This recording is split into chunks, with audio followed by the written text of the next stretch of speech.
What it feels like to live with anxiety, part one. Everyone knows what it feels like to be anxious. Meetings, dates, presentations, we've all experienced feeling anxious. But not everyone has experienced generalized anxiety disorder or anxiety, the more clinical sense. So I've experienced generalized anxiety for about 4.5, 5 years. I'm in a much better place now, but it's still there, right? So one trigger is microplastics in the broadest sense because it's so widespread, right? But for example, today, oh, my arm's getting tired. Today there was a garage door with flaking paint.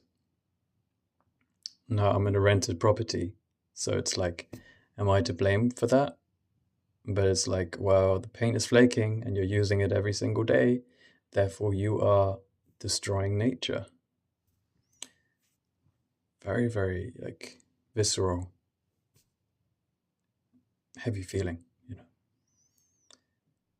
And when I really sit with that and I ask it, what are you worried about would happen if you didn't do what you do, i.e., bring up that concern so strongly, it always comes back to a more existential question.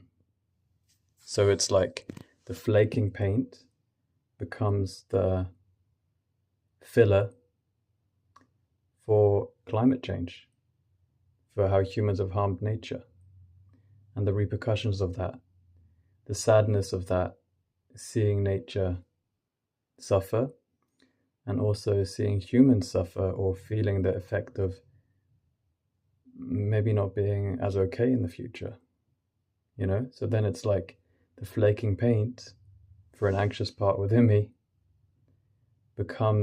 feels like life or death, whereas most other people wouldn't even notice that. I never used to notice that kind of thing. I didn't even care.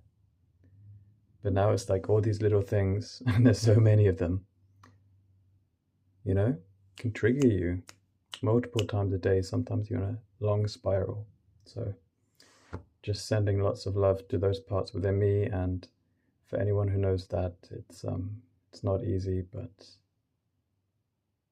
yeah, it's all about being there for ourselves. Much love.